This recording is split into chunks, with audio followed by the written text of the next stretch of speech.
आज की इस वीडियो में हम जानेंगे कि धनतेरस के दिन कितने दीपक जलाने चाहिए, साथ ही जो हम यमदीप जलाते हैं उसमें कितनी बाती हो।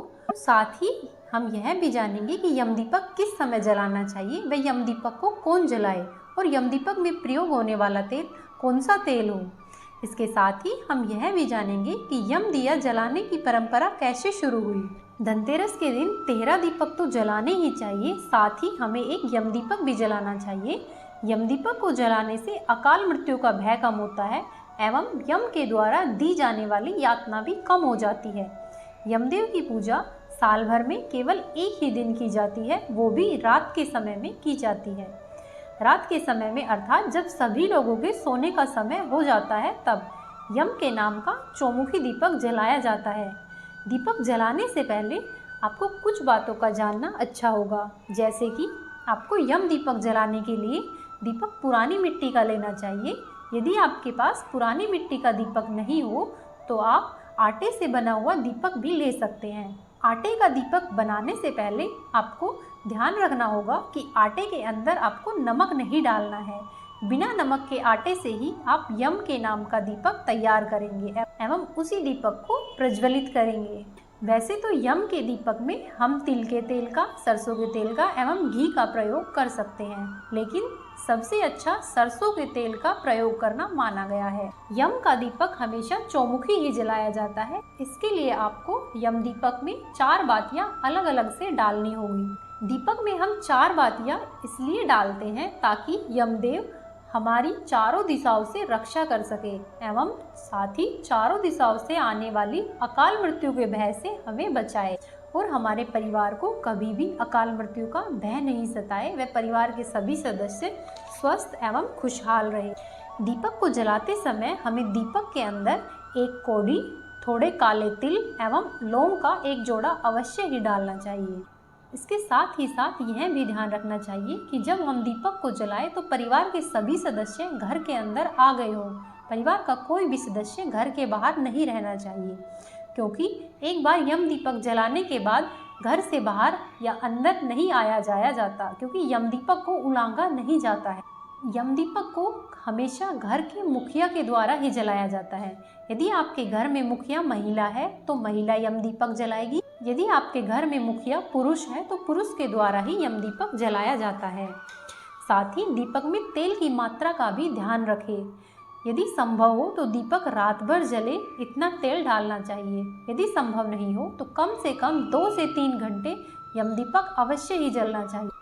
धनतेरस के दिन लगाया जाने वाला यम दीपक इस तरह से रखना चाहिए कि इसकी बाती दक्षिण दिशा की तरफ हो, क्योंकि दक्षिण दिशा को यम देवता की दिशा माना गया है। एवं साथ ही दीपक को जलाने से पहले दीपक के नीचे आपको आसन अवश्य ही प्रदान करना चाहिए। दीपक को हम अनाज का आसन प्रदान करेंगे, उसके लिए आप काले तिल, चावल, खील या और कोई भी अनाज ले सकते हैं, लेकिन दीपक को आसन अवश्य। इसके बाद आप दीपक का पूजन करें, प्रार्थना करें एवं यमदेव से प्रार्थना करें कि मेरी और मेरे परिवार की अकाल मृत्यु के भय से हमेशा रक्षा करें। इस तरह से आपको यम दीपक जलाना चाहिए एवं फिर आप घर के अंदर आ जाए। ध्यान रखिए कि आपको यम दीपक जलाने के बाद वहाँ पर ज़्यादा देर तक नहीं रुकना। आप दिए को जलाने के बाद वहाँ से तुरंत ही अंदर आ जाए और दिए को अकेला छोड़ दे। आपको दिए को ज़्यादा देर के लिए देखना भी नहीं है। वह अंदर आते समय दिए को वापस मुड़कर बार बार ना देखें। अगले दिन सुबह सवेरे जल्दी उठकर आप दिए में प्रयोग की गई सभी सामग्री जैसे कि दिया, दिए के अंदर डाली हुई कौड़ी, लौंग का जोड़ा और दिए में डाले हुए काले तिल, साथ ही दिए को आसन प्रदान करने के लिए हमने जो भी अनाज रखा था वो अनाज, उन सभी को घर से बाहर ही विसर्जित कर दे, घर के अंदर नहीं लाए।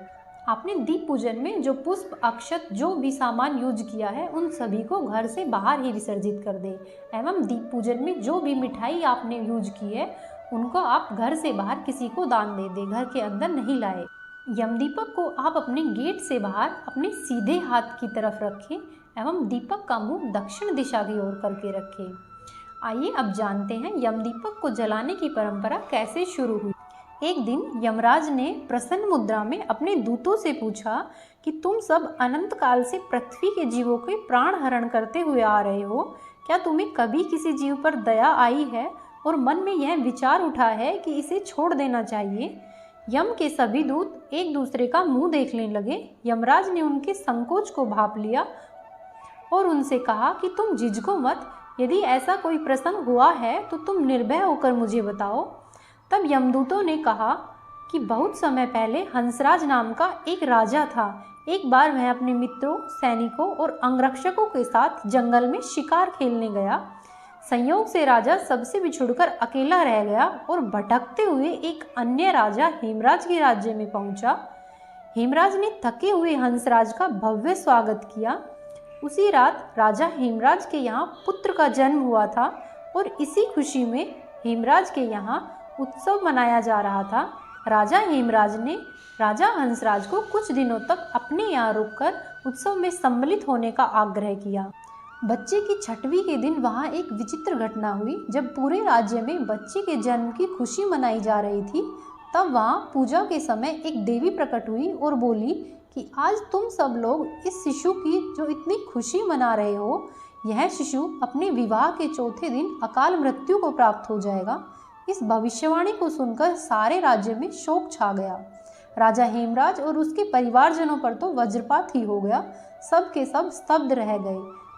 इस शोक के समय राजा हंसराज ने राजा हेमराज और उसके परिवार को ढांढस बंधाया कि मित्र, आप तनिक भी चिंता ना करें, इस बालक की मैं स्वयं रक्षा करूंगा। संसार की कोई भी शक्ति इस बालक का बाल बांका नहीं कर सकेगी। फिर राजा हंसराज ने राजा हेमराज के पुत्र के लिए यमुना के किनारे एक भूमिगत किला बनवाया और उसके अंदर राजकुमार के पालन पोषण की व्यवस्था कर दी गई। इसके अलावा राजकुमार के प्राणों की रक्षा के लिए राजा हंसराज ने अनेक ब्राह्मणों एवं तांत्रिकों से अनेक अनुष्ठान, यज्ञ, मंत्र जाप इत्यादि की व्यवस्था भी कराई। धीरे धीरे राजकुमार युवा हुआ। उसकी सुंदरता और तेजस्विता की चर्चा चारों तरफ फैल गई। फिर राजा हंसराज के कहने से राजा हेमराज ने राजकुमार का विवाह भी करा दिया। जिस राजकुमारी से युवराज का विवाह हुआ, वह राजकुमारी साक्षात लक्ष्मी लगती थी। इतनी सुंदर वर वधू की जोड़ी जीवन में किसी ने नहीं देखी थी। लेकिन विधि का विधान कौन टाल सकता है। विवाह के ठीक चौथे दिन यम के दूत राजकुमार के प्राण हरने आ पहुंचे। अभी राज्य में मांगलिक समारोह चल ही रहा था। राजपरिवार और प्रजा के सभी लोग खुशियां मनाने में मग्न थे। राजकुमारी और राजकुमार की छवि देखकर यम के दूत भी विचलित हो उठे, किंतु राजकुमार के प्राण हरने का अप्रिय और कठिन कार्य उन्हें करना ही पड़ा। यमदूत जिस समय राजकुमार के प्राण लेकर चले, उस समय ऐसा हाहाकार मच गया कि वहाँ का दृश्य बहुत ही दारुण था और वहाँ के सभी लोग रोने लगे, जिससे दुखी होकर यमदूत स्वयं भी रोने लगे। इस पर एक दूत ने सिर झुकाकर निवेदन किया, मृत्युदेव, ऐसे प्रसंग तो कम ही आए हैं, किंतु एक घटना अवश्य हुई है जिसकी स्मृति मुझे आज भी विहल कर देती है। यह कहते हुए दूत ने हेमराज के पुत्र के प्राणहरण की घटना यमराज को सुनाई। इस दुखद प्रसंग से यमराज भी विचलित हो उठे। इसे लक्ष्य करके दूत बोले, हे नाथ, यदि कोई ऐसा उपाय है जिससे अकाल मृत्यु से प्राणियों को छुटकारा मिल सके तो कोई ऐसा उपाय बताइए। इस पर यमराज ने कहा, जीवन और मृत्यु सृष्टि का अटल नियम है तथा इसे बदला नहीं जा सकता, किंतु धनतेरस को पूरे दिन का व्रत करें, यमुना में स्नान करके धनतेरस और यम देवता का पूजन करके अकाल मृत्यु से बचाव किया जा सकता है। यदि ऐसा संभव न हो तो संध्या के समय घर के प्रवेश द्वार पर यम के नाम का एक दीपक अवश्य ही प्रज्वलित करना चाहिए। इससे आकस्मिक मृत्यु और रोग से मुक्ति मिलती है। साथ ही यम के द्वारा दी जाने वाली यातना भी कम होती है। इस घटना के बाद से धनतेरस के दिन घर के प्रवेश द्वार के बाहर यम के नाम का एक चौमुखी दीपक जलाने की परंपरा चली आ रही है। धन्यवाद दोस्तों। यदि आपको हमारी जानकारी पसंद आई तो हमारी वीडियो को लाइक करें, चैनल को सब्सक्राइब करें, अपने दोस्तों के साथ